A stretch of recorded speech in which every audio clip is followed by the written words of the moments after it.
আমরা খুব ভালো ভালো জিনিস নিয়ে এক্সিবিশন করি, কিন্তু উনি করেছেন এমন কিছু জিনিস নিয়ে যেগুলো আসলে দেখতে গিয়ে পাশে হাঁটতে গিয়ে আসলে দুর্গন্ধও বেরোচ্ছে, কিন্তু এটা অনেক জরুরি ছিল। এই কারণে জরুরি ছিল, আপনারা জানেন যে অল্প বৃষ্টি হলেই অনেক সময় বিভিন্ন রাস্তায় পানি জমে যায়। আমার এই এলাকার আশেপাশে এই ধরনের অভিযোগ আমরা পাই এবং ভিডিও করেও পাঠিয়ে দেওয়া হয়।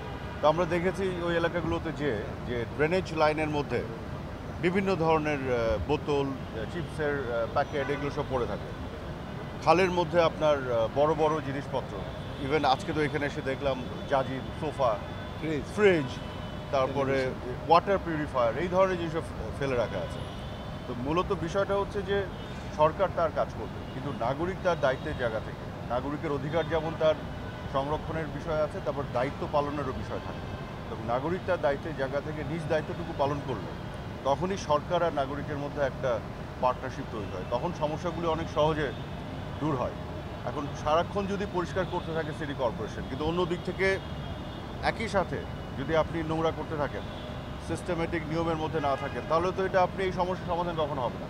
তো এই বিষয়ে সচেতনতা তৈরি করার জন্য একটি চমৎকার উদ্যোগ নিয়েছে ঢাকা উত্তর সিটি কর্পোরেশন। আমি মাননীয় মেয়র মহোদয়কে ধন্যবাদ জানাতে চাই এই উদ্যোগের জন্য, এবং বিশেষ করে স্কুলের এবং কলেজের স্টুডেন্টরা আছে, স্কুলের স্টুডেন্টরা বিশেষ করে তাদেরকে ডেকে আনাতে, তাদের মধ্যেও একটা সচেতনতার বোধ তৈরি করা, এবং তারাও কিন্তু এই সমাজে বিভিন্ন জায়গায় এই বিষয়গুলি বলতে পারবে।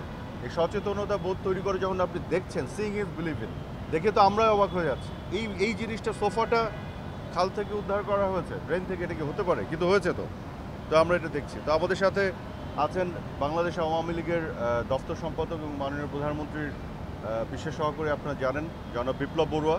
উনি থাকাতে আরেকটি মেসেজ আমরা দিতে যাচ্ছি, উনি নিজেও বলবেন যে বাংলাদেশ আওয়ামী লীগ দলগতভাবেও এই উদ্যোগের সাথে সম্পৃক্ত আছে, এবং আওয়ামী লীগের বিভিন্ন স্তরের নেতাকর্মীরা, তাদেরকেও আমাদের এখানে সম্পৃক্ত করতে হবে সচেতনতা তৈরি করার জন্য।